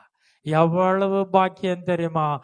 ஆதியில இருந்த வார்த்தை, சகலத்தையும் சிருஷ்டித்த வார்த்தை, தேவனாயிருந்த வார்த்தை, தேவனோடு இருந்த வார்த்தை இன்றைக்கு என்னோடு இருக்கிறது. இதை இயேசு எனக்கு தந்திருக்கிறார். அவர் யாக்கோபுக்கு ஒரு வார்த்தையை அனுப்பினார், அது இஸ்ரவேலின் மீது இறங்கினது. இந்த வார்த்தையை பெற்றவன் ஆவியாயிருக்கிறான். ஆவியாயிருக்கிறான். என்னுடைய வாசனங்கள் ஆவியாயும் அது ஜீவனாயும் இருக்கிறது என்பதில் நான் கவனமாயிருக்க வேண்டும். ஏசாயா 59:21. இது முக்கியமான வார்த்தை. தெய்வம் நம்மோடு கூட உடன்படிக்கை பண்ணுகிற வார்த்தை. இது தீர்க்க தரிசனமாய் சொல்லி எழுதப்பட்ட வார்த்தை. அது நிறைவேறின வார்த்தை. இது என்ன சொல்லுகிறது? உன்மேல் இருக்கிற என் ஆவியும், உன்மேல் இருக்கிற என்னுடைய ஆவியும், நான் உன் வாயில் அருளிய என் வார்த்தைகளும், நான் உன் வாயிலே அருளின என்னுடைய வார்த்தைகளும். பாருங்க, இங்க சொல்றாரு ஆவியையும் வார்த்தையும் இணைக்கிறாரு. பாத்தீங்களா? இது ஆவியால் பிறந்தது, இது ஆவியாய் இருக்கணும். ஏனென்றால் நான் உன்மேல் அருளின ஆவி, தேவன் என் மேல் அருளின ஆவி, தேவன் என் நாவிலே வைத்த வார்த்தை. இது முதல் என்றென்றைக்கும் உன் வாயிலிருந்தும் உன் சந்ததியின் வாயிலிருந்தும் உன் சந்ததியினுடைய சந்ததியின் வாயிலிருந்தும் நீங்குவதில்லை என்று கர்த்தர் சொல்லுகிறார். இது எனக்கு அவர்களோடு இருக்கும் என் உடன்படிக்கை என்று கர்த்தர் சொல்லுகிறார். இது தேவ உடன்படிக்கை. தேவனால் பிறந்த பிள்ளைகளோடு தேவன் செய்த உடன்படிக்கை என்னவென்றால், நான் அவர்கள் மீது அருளின ஆவியும் அவர்கள் நாவிலே வைத்த என்னுடைய வார்த்தைகளும் அவர்கள் வாயிலிருந்தும் அவர்களுடைய சந்ததியின் வாயிலிருந்தும் அவர்களுடைய சந்ததியின் வாயிலிருந்தும் நீங்குவதே இல்லை என்று தேவன் எக்காலம் போட்டு அவர் அங்கே பேசி இருக்கிறார். இது தேவத்தின் உடன்படிக்கை. இது இயேசு செய்த உடன்படிக்கை. இயேசு பிதாவே பிதாவே நீ தந்த வார்த்தையை நான் அவர்களுக்கு கொடுத்தேன் என்று இயேசு சொன்னார். இயேசு தந்த வார்த்தை உங்கள் நாவிலே இருக்கிறது. இதை நீங்கள் அறிந்து கொண்டால் நீங்கள் ஆவியாய் இருக்க முடியும். நான் அவர்கள் மீது அருளின என் ஆவியோ அவர்கள் நாவிலே வைத்த என் வார்த்தைகளும் ஒரு காலம் நீங்காது. உங்க வாயிலிருந்து நீக்காது. நீங்க பெத்த பிள்ளைக்கும் நீங்காது, அவன் பெத்த பிள்ளைக்கும் நீங்காது. இது தேவனுடைய உடன்படிக்கை. இது தேவனுடைய சந்ததி என்பதில் நீங்கள் கவனமாயிருக்க வேண்டும். இது ஆவியின் சந்ததி, இப்பிரபஞ்சத்தின் வேஷம் அல்ல. இது தேவனிடத்திலிருந்து பெற்ற வார்த்தையை பெற்ற ஜனமாயிருக்கிறது. பழைய ஏற்பாட்டுல அந்த உடன்படிக்கைக்குள்ள என்ன இருந்துச்சு? கர்த்தருடைய வார்த்தையாகிய நியாய பிரமாண கற்பனை இருந்தது. அதுதான் உடன்படிக்கை. உடன்படிக்கைக்குள்ள கற்பனையாகிய நியாய பிரமாணம் தேவ வார்த்தை இருந்தது. பாத்தீங்களா? அதைத்தான் அவர் அடையாளமாய் பழைய ஏற்பாடுல செய்தார். இந்த உடன்படிக்கை தான் நம்மளை நடத்தி கொண்டு போகணும். சரிதானா? உடன்படிக்கை தான் இஸ்ரவேல் ஜனங்களை எங்க கொண்டு போச்சு? கானானுக்கு கூட்டிட்டு செல்லுது. அவர்களை இளைப்பாறுகிற ஸ்திரத்தை காணும் மட்டும் அது முன்பாகவே சென்று கொண்டிருந்தது. அது உடன்படிக்கை. இந்த உடன்படிக்கை தேவன் இயேசு செய்த உடன்படிக்கை. பிதாவே, நீ தந்த வார்த்தையை நான் அவர்களுக்கு கொடுத்தேன். இது வார்த்தையை பெற்ற சனம், இது ஆவியாய் இருக்கிற சனம். ஆகவே பழைய ஏற்பாட்டு சங்கீதக்காரன் தாவீது என்ன சொல்றான் பாருங்க, 2 சாமுவேல் 23:2. அவங்க மேல ஆவியானவர் அப்பப்பதான் வந்துட்டு போனவாரு. அவன் அதுக்கே எவ்வளவு அழகா மேன்மை பாராட்டுறான் பாருங்க. கர்த்தருடைய ஆவியானவர் என்னை கொண்டு பேசினார். யார் பேசினாரு? தாவீது எத்தனையோ சங்கீதத்துல எழுதியிருக்கான். ஆனா அவன் சொல்றான், கர்த்தருடைய ஆவியானவர் என்னை கொண்டு பேசினாரு. அவருடைய வசனம் என்னுடைய நாவில் இருந்தது. என்ன இருந்துச்சுன்றான்? அவருடைய வார்த்தை, அவருடைய வசனம் என் நாவில் இருந்தது. பழைய ஏற்பாட்டு தாவீதுக்கே ரகசியம் எல்லாம் தெரிஞ்சிருக்கு. பாத்தீங்களா? அவன் என் இருதயத்துக்கு ஏற்றவன், இவன் ஆவியை அறிந்தவனாய் இருந்தான். உங்களுக்குள்ளாய் தேவ ஆவியாய் வாசமாய் இருப்பதனால் நீங்கள் அவரை அறிவீர்கள். எவ்வளவு அழகா சொல்றான் பாருங்க. நான் சங்கீதம் பாடினேன் நான் சொல்லிட்டு இருக்கான். அவருடைய ஆவி என்னுள்ள இருந்தது, அவருடைய வார்த்தை என்னில இருந்ததுனாலதான் சவுலுக்குள்ள இருந்த ஆவியெல்லாம் ஓடிருச்சு. அவருடைய வார்த்தையை பார்த்த உடனே அங்க என்ன செஞ்சான்? அங்க கோலியாத்து விழுகிறான். எல்லாம் அவனுடைய வார்த்தை. அவ்வளவு அதிகாரமாய், என்னிடத்துல வெள்ளி இல்லை பொருள் இல்லப்பா, என்னக்குள்ளாய் தேவனுடைய வார்த்தை இருக்கிறது. காற்றானது அது எந்த பக்கத்திலிருந்து வந்து எங்க போகணும்னு தெரியாது இருக்கிறத போலவே ஆவியால் பிறந்தவனும் அப்படியே இருக்கிறான். மாம்சத்தால் பிறந்தது மாம்சமாய் இருக்கும், ஆவியால் பிறந்தது ஆவியாய் இருக்கும். நான் ஆவிக்குரியவனாய் இருக்க வேண்டும். எங்களுடைய வார்த்தையை நீங்கள் மனுஷனுடைய வார்த்தையாய் ஏற்றுக்கொள்ளாமல் தேவ வார்த்தையாகவே ஏற்றுக்கொண்டபடியால் அது உங்களுக்குள்ளாய் பேலன்ஸ் செய்கிறதா இருக்கிறது. மார்க்கு 13:9, 10, 11 படிங்க. உங்களை ஆலோசனை சங்கங்களுக்கு ஒப்பு கொடுப்பார்கள். இயேசு சொல்கிறார், தன்னுடைய 2ஆம் வருகைக்கு முன்பு உபத்திர காலங்களுக்குள்ளாய் சபை ஜனங்கள் கடந்து செல்லும் பொழுது அவர் சொல்றார், உங்களை ஆலோசனை சங்கங்களுக்கு ஒப்பு கொடுப்பார்கள். சாட்சியாக நீங்கள் சகல ஜாதிகளுக்கு முன்பாக நிறுத்தப்படுவீர்கள் என்று சொல்லிவிட்டு 10ஆம் வசனம் சொல்கிறார், சகல ஜாதிகளுக்கும் சுவிசேஷம் முன்பு பிரசங்கிக்கப்பட வேண்டும். 11, அவர்கள் உங்களை கொண்டு போய் ஒப்பு கொடுக்கும் போது என்ன பேசுவோம் என்று முன்னதாக கவலைப்படாமலும், நீங்கள் என்னத்தை பேசுவோம் என்று நீங்க கவலையப்படாதீங்க, சிந்தியாமலும் இருங்கள். அதை பத்தி யோசிக்கவும் வேண்டாம், சிந்திக்கவும் வேண்டாம். அந்த நாளிகையிலே தானே உங்களுக்கு எது அருள் செய்யப்படுமோ அதையே பேசுங்க. ஏனெனில் பேசுகிறவர்கள் நீங்கள் அல்ல, பரிசுத்த ஆவியே உங்களுக்குள்ளாய் இருந்து பேசுகிறவர் என்பதை அறிந்து கொள்ள வேண்டும். உங்களெல்லாம் இழுத்துட்டு போய் கிறிஸ்தவெல்லாம் அடிச்சு உதைச்சு என்ன பண்ணட்டும், அங்க நீங்க என்னடா பதில் சொல்றதுன்னு தெரியாம நீங்க யோசிக்க வேண்டாம், நீங்க திட்டமும் போட வேணாம். ஐயோ சபைக்கு உபத்திரம் வந்துச்சுன்னா என்னென்ன பிளான் எல்லாம் போட்டுக்குவோம், யாரை கூப்பிடணும், எந்த தலைவரை பிடிக்கணும், ஒன்னும் பிளான் பண்ணாதீங்க. உங்களுக்குள்ளா இருந்து பேசுகிறவர் பரிசுத்த ஆவியானவர். உங்களுக்குள்ளா இருந்து பேசுகிற பரிசுத்த ஆவியானவர் அவருக்கு எதிர்த்து நிற்க ஒருவனாலும் முடியாது என்பதை நான் அறிந்திருக்க வேண்டும். அதை குறித்து அப்போஸ்தலர் 6:10 சொல்லுகிறார், அவன் பேசின ஞானத்தையும் ஆவியையும் எதிர்த்து நிற்க அவர்களால் கூடாமற் போயிற்று. பாருங்க, ஸ்தேவான் அங்க பிரசங்கம் பண்ணுகிறான், ஆவியை பெற்ற மனுஷன். அவன் பேசுகிற ஞானத்தையும் அவன் பேசுகிற உபதேசத்தையும் கேட்டபோது எல்லாரும் பயந்துட்டு அவர்களால் எதிர் பேச முடியவில்லை. நீங்க ஆவியினால் பிறந்தவர்கள், தேவ வார்த்தையை பெற்ற ஜனமாய் இருந்தா உங்க வார்த்தைக்கு உலகத்தான் பயப்படுவான், பிசாசு பயப்படுவான். உங்கள் வார்த்தை பரலோக ராஜ்யத்திலிருந்து இறங்கி வந்த வார்த்தை. நீங்கள் ஆவியாயிருக்கும் பொழுது அவன் பேசின வார்த்தையையும் அவனுடைய ஞானத்தையும் அவர்கள் ஒருவராலும் எதிர்த்து பேச முடியாம அவங்க அடங்கி போயிட்டாங்க. தேவனுடைய வார்த்தையை நான் சார்ந்து நிற்க வேண்டும்.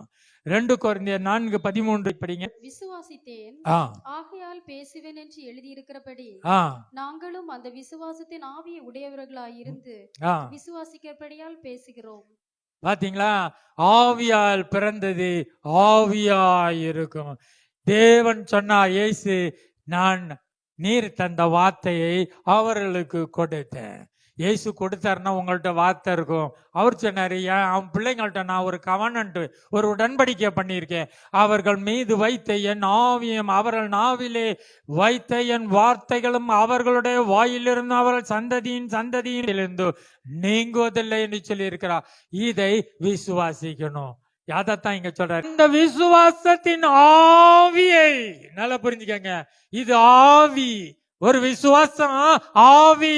இதை விடாதீங்க, இதை விடாதீங்க. என்னிலே வெள்ளியும் இல்லை பொன்னும் இல்லை, ஆனால் தெய்வ வார்த்தை இருக்கிறது என்று தைரியமாய் நீங்கள் பிரசங்கிக்க வேண்டும். விசுவாசித்து ஆகையால் பேசினேன் என்று சொன்னபடியே ஆவியிலே பிறந்தவன் அந்த விசுவாசத்தின் ஆவியை உடையவர்களாய் பேச வேண்டும். அது அதிகாரம் உடையதாய் இருக்கும், அது வல்லமை உடையதாய் இருக்கும், அது கண்மலையை பெயர்க்கிறதாய் இருக்கும், அது வனாந்தரத்தை அதிர பண்ணுகிறதாய் இருக்கும். உங்களுக்கு முன்பு எதிர்த்து நிற்க ஒருவராலும் முடியாமல் போகும். நான் விசுவாசத்தோடு கூட நான் பெற்றுக்கொண்ட வார்த்தையை நான் பேசுகிறவனாய் இருக்க வேண்டும். மத்தேயு 12:28 சொல்கிறார், நான் தேவனுடைய ஆவியினாலே பிசாசுகளை துரத்துகிறபடியால் தேவனுடைய ராஜ்யம் உங்களிடத்தில் வந்திருக்கிறது. அப்போ தேவனுடைய ராஜ்யம், தேவனுடைய ராஜ்யத்தை ஆவியில பிறந்தவன் கண்டிருக்கிறான். இப்ப தேவனுடைய ராஜ்யத்தை பார்க்கணும். அங்க பிசாசு ஓடணும், அங்க பிணியாளி குணமாகணும், அங்க குஷ்டரோகி சுகமாகணும், தப்பானி எந்திரிக்கணும்னா என்ன சொல்றாரு? நான் தேவனுடைய ஆவியினாலே பிசாசை துரத்துகிறபடியால் தேவ ராஜ்யம் உங்களுக்குள்ளாய் வருகிறது. நான் தேவ ராஜ்யத்தை கண்டவன், அது உங்களுக்குள்ளாய் வர வேண்டும் என்றால் நான் விசுவாசத்தோடு ஆவியிலே அந்த பிசாசோடு பேசுகிறவனாய் இருக்க வேண்டும். ஆவியால் பிறந்தது ஆவியாய் இருக்கும், உங்களால் கூடாதது ஒன்றுமில்லை என்று இயேசு சொன்னார். இயேசு கொடுத்த வார்த்தை என்னில் இருக்கிறது. மாம்சத்தால் பிறந்தது மாம்சமாயிருக்கும், ஆவியால் பிறந்தது ஆவியாயிருக்கும். நான் தேவ ஆவியினால் பிறந்தவன். 1 கொரிந்தியர் 3:1 சொல்லுகிறது, சகோதரரே, நான் உங்களை ஆவிக்குரியவர்கள் என்று எண்ணி பேச முடியவில்லை. இப்ப சபைக்கு வந்துட்டாரு. ஐயா, இவ்வளவு ஆழமா வேதம் இருக்குது. பேதுரு சொன்னா, ஐயா உம்மிடத்துல நித்திய ஜீவ வார்த்தை தான் இருக்குது, நான் எங்க போவேன்னு சொன்னா, எல்லாமே வார்த்தை வார்த்தை வார்த்தை. இவ்வளவு சத்தியம் இருக்குது. இதை சபைக்கு சொல்லி கொடுத்துட்டு சபையை பத்தி பாக்குறான். நான் உங்களை ஆவிக்குரியவர்கள் என்று எண்ணி பேச முடியவில்லை, மாம்சத்துக்குரியவர்கள் என்றும் குழந்தைகள் என்றும் எண்ணி பேச வேண்டியதாய் இருக்கிறது. ஆகவே நீங்கள் மாம்சத்துக்குரியவர்களாய் இருக்கிறபடியால் உங்களில் பலனில்லாதவர்களாய் இருக்கிறீர்கள். 1 கொரிந்தியர் 6:17 சொல்கிறார், கர்த்தரோடு இசைந்திருக்கிறவனும் அவருடனே ஒரே ஆவியாய் இருக்கிறான். போதும். கர்த்தரோடு இசைந்திருக்கிறவன், நான் இயேசுவுடைய பிள்ளை, நான் இயேசுவின் வழியிலே I am with the God system. இயேசுவின் சிஸ்டத்துல இருக்கிறேன். பிரபஞ்சத்துக்கு ஒத்த வேஷம் தெரியாம இருக்கிறேன்னா நான் இயேசுவோடு இருக்கிறேன் என்றால் கர்த்தரோடு இசைந்து இருக்கிறவன் அவரோடு ஒரே ஆவியாயிருக்கிறான். ஆவியால் பிறந்தது ஆவியாய் இருக்கும். நான் தேவனோட இசைந்தவனாயிருக்கான். மாம்சத்தால் பிறந்தது மாம்சமாயிருக்கும். மாம்சமானது எல்லாம் இந்த மகிமையை காணும். கர்த்தருடைய வசனமோ என்றென்றைக்கு நிற்கும். இந்த வார்த்தை வந்துவிட்டா வனாந்தரம் வயல்வெளி ஆகிவிடும் என்று சொல்லுகிறார். ஆகவே அவிதமான மகிமையின் வார்த்தைக்காய் நம்ம என்ன செய்வோம்? காத்திருக்கிறவர்களாய் இருக்கிறோம். ரோமர் 8ஆம் அதிகாரம் 5ஆம் வசனம் 6ஆம் வசனம் படிப்போம். அன்றியும் மாம்சத்தின்படி நடக்கிறவர்கள் மாம்சத்துக்குரியவைகளை சிந்திக்கிறார்கள். நாம எப்படி இருக்கிறோம்னு பாத்துக்கங்க. உங்க சிந்தனை எப்படி இருக்குதுன்னு பாருங்க. மாம்சத்தின்படி நடக்கிறவங்க மாம்சத்துக்குரியதையே சிந்திப்பாங்க.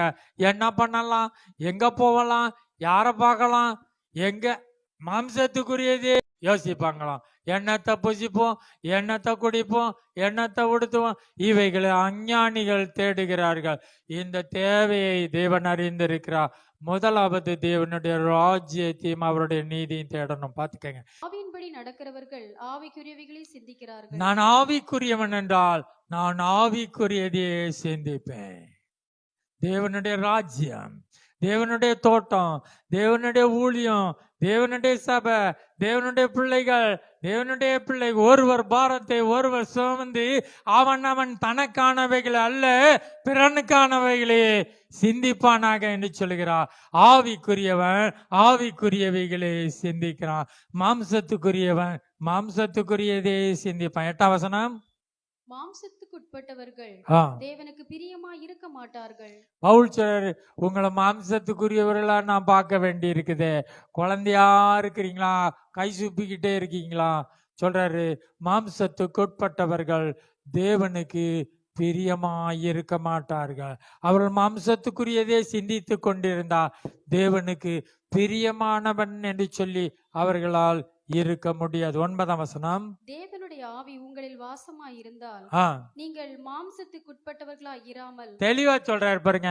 அந்த மாம்சத்தின்படியே நிறைய பேர் கை சுப்பிக்கிட்டு என்ன ஏது எனக்கு என்ன கிடைக்கும், ஆலயத்துல எது கொடுப்பாங்க, யாரு இன்னைக்கு எது கொடுப்பாங்க, யாராவது நம்மளை விசாரிப்பாங்க, நம்மளுக்கு ஏதாவது உதவி செய்வாங்களா? இது மாம்சத்துக்குரியவர்கள்.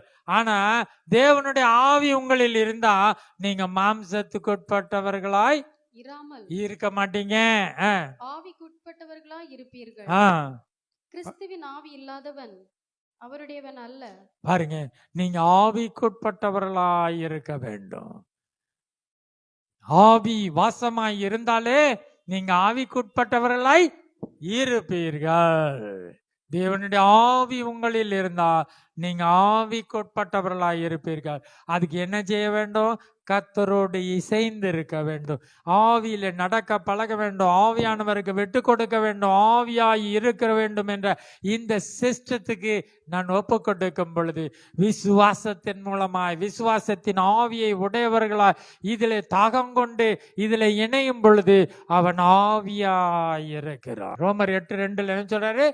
கிறிஸ்து இயேசுவினாலே ஜீவனுடைய ஆவியின் பிரமாணம். நம்ம ஆவியின் பிரமாணத்தில் இருக்கிறோம், எழுத்தின் பிரமாணத்தின்படி அல்ல.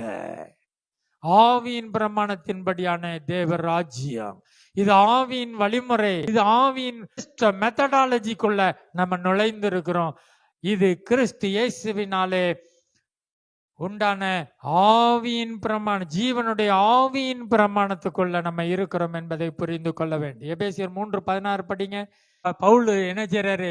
பிதாவை நோக்கி நான் முழங்கால் பண்ணிட்டு, இயேசு கிறிஸ்துவினுடைய பிதாவை நோக்கி நான் முழங்கால் படிட்டு என்று சொல்கிறார். பவுல் எவ்வளவு அழகான மனுஷன், எவ்வளவு மகிமையின் வல்லமையின் மனுஷன். அவர் முழங்கால் படிட்டு நான் உன்னை ஆண்டவர்கிட்ட வேண்டிக்கிறேன்னு சொல்றாரு. என்ன வேண்டிக்கிறாருன்னு பாருங்க.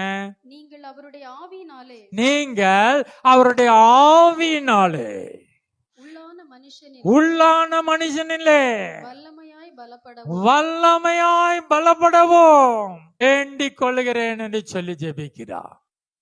தேவ பிள்ளைகள், அவர் எவ்வளவு முக்கியமான காரியமா அந்த ஜெபத்தை ஏறெடுத்திருப்பார். நான் இயேசு கிறிஸ்துவினுடைய பிதாவாகிய தேவனுக்கு முன்பாய் முழங்கால் படியிட்டு என்ன வேண்டிக் கொள்கிறேன் என்றால், நீங்கள் அவருடைய ஆவிக்குள்ளாக உள்ளான மனிதனிலே வல்லமையாய் பலப்பட்டவர்களாய் நிற்க வேண்டும் என்று நான் வேண்டிக் கொள்கிறேன். நம்ம இப்படியா ஜெபிக்கிறோம்? ஆவிக்குரியவன் தான் ஆவிக்குரியதை நிதானிப்பான். ஆவிக்குரிய பிள்ளைகள் தான் ஆவிக்குரியதுக்காக போராடுவாங்க. பாருங்க, பவுல் எவ்வளவாய் ஜெபிக்கிறான் பாருங்க. நீங்க ஆவியிலே உள்ளான மனிதனிலே வல்லமையாய் பலப்படும்படி நான் பிதாவாகிய தேவனை நோக்கி முழங்கால் படியிட்டு நான் வேண்டிக் கொள்கிறேன் என்று சொல்லுகிறார். அந்த ஆவியானவரை குறித்து வேதம் என்ன சொல்லுகிறது? கிறிஸ்து பெற்றுக்கொண்ட ஆவியானவரை குறித்து ஏசாயா 11:2 படிங்க. ஞானத்தையும் உணர்வையும் அருளுகிற ஆவி என்னோட இருக்கிறா. ஆலோசனையையும் பலனையும் ஆளுகிற ஆவியும் அறிவையும் பயப்படுகிற பயத்தையும் அருளும் ஆவியுமாகிய கர்த்தருடைய ஆவியானவர் அவர் மேல் தங்கி இருப்பார். போதுமா? இயேசுவை குறித்து சொல்லும் பொழுது அந்த ஆவியானவர் எப்படிப்பட்டவர்? அறிவையும் கர்த்தருக்கு பயப்படும் பயத்தையும் அருளும் ஆவியானவர் அவர் மீது தங்கி இருப்பார்னு சொல்லி வேதம் என்னமா எவ்வளவாய் சொல்லுகிறது தெரியுமா? அந்த ஆவியானவர் நம்மை அப்பான்னு கூப்பிடுப்பான்னு சொல்லி கொடுக்கிறாராம். பிதாவை எப்படி கூப்பிட சொல்றாராம்? அப்பா பிதாவே என்று கூப்பிட பண்ணுகிற புத்திர சுவிகாரத்தின் ஆவியை ஏற்றிருக்க. அந்த ஆவியானவர் எவ்வளவு அவசியம் பாருங்க. அப்பான்னு கூப்பிடலன்னா நீங்க அந்த ஆவியில இல்லைன்னு அர்த்தம். யோசப்பா அப்படின்னு சொல்லிட்டு ஏதோ ஒரு பிச்சைக்காரன் மாதிரி கூப்பிட்டீங்கன்னா நீங்க வேற இடத்துல இருக்கீங்கன்னு அர்த்தம். சரிதானா? நீங்க எப்படி பேசுறீங்கன்னு பாத்துக்கங்க. அப்பா பிதாவே என்று கூப்பிட பண்ணுகிற புத்திர சுவிகாரத்தின் ஆவி தேவனால் அருளப்பட்டவைகளை அறிந்து கொள்ளும்படி அருளப்பட்டவைகளை அறிந்த ஆவி. தேவன் என்னென்ன கொடுத்திருக்காருன்னே தெரியாதுன்னு இருந்துச்சுன்னா நீங்க இந்த ஆவியில் இன்னும் பெற்றுக்கொள்ளலன்னு அர்த்தம். தேவனால் அருளப்பட்டதை அறிந்து கொள்ளும்படி அருளப்பட்ட அறிய செய்கிற ஆவியானவர் என்று வேதம் சொல்லுகிறது. அருளப்பட்டதை அறிந்து கொண்டாதான் நீங்க டான்ஸ் ஆடி எப்பொழுதுமே துதித்து கொண்டு இருப்பீங்க. இல்லைன்னா எப்பொழுதும் புலம்பிக்கிட்டே இருப்பீங்க. ஏன்னா அவர் என்ன கொடுத்திருக்காருன்னே தெரியாது. அவர் வார்த்தையை கொடுத்துட்டு போயிருக்காரு. பிதாவே நீ தந்த வார்த்தையை நான் அவர்களுக்கு கொடுத்தேன்.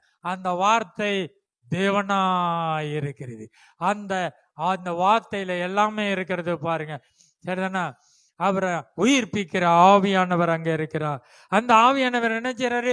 தேற்றரவாளனாய் நம்மோடு இருக்கிறார். அவர் என்ன செய்யறாரு? இளைப்பாறுகிற ஸ்தலத்தை கொண்டு போய் ஆவியானவர் என்ன செஞ்சாராம்? அந்த அவர்களுக்கு இளைப்பாறுகிற ஸ்தலத்தை கண்டு அடையும் பட்டும் அவர்களோடு சென்றார். நீங்கள் இளைத்தவனை இளைப்பாறுகிற பண்ணுகிற அந்த இளைப்பாறுதல் இதுவேன்னு சொல்லிட்டு அவர்கள் அந்நிய பாஷைகள் என்று சொல்லி அங்கே ஏசாயால சொல்லப்பட்டிருக்கு. நம்மளால பார்க்க முடியும். இது இளைப்பாறுதலை பெற்ற ஜனம். எப்பா ஓடி ஓடி ஒன்றுமே நடக்க மாட்டேங்குது. ஓடாதீங்க, நீங்க இளைப்பாறுகிற ஜனம். இது ஆவியை பெற்ற ஜனமாயிருக்கிறது. அவர் ஆவியை இஸ்ரவேலின் மேல் ஊற்றினபடினால் ஆண்டவர் சொன்னார், இவர்களுக்கு என் முகத்தை நான் என்ன செய்வதில்லை, நான் ஒரு காலம் மறைப்பதில்லை. இது ஆவியை பெற்ற ஜனம். இது ஆவியின் மார்க்கமாயிருக்குது. நீங்கள் இப்பிரபஞ்சத்திற்கு ஒத்த வேஷம் தெரியாம தேவன் ஆவியாயிருக்கிற தேவன் மாம்சத்தில் வெளிப்பட்டா நம்ம ஆவியாயிருக்கும்படி. மாம்சத்திற்குட்பட்டவர்கள் மாம்சமாயிருக்கும். மாம்சத்தால் பிறந்ததெல்லாம் மாம்சமாயிருக்கும். ஆவியால் பிறந்ததெல்லாம் ஆவியாயிருக்கும். நான் ஆவியால் பிறந்தவன், நான் ஆவியாய் இருக்க வேண்டும். கர்த்தரோடு இசைந்தவன் அவரோடு ஒரே ஆவியாயிருக்கிறான். நீங்கள் உள்ளான மனுஷனிலே தேவாவினாலே வல்லமையாய் பலப்பட வேண்டும் என்று நான் வேண்டிக் கொள்கிறேன். ஆமென், ஆமென்.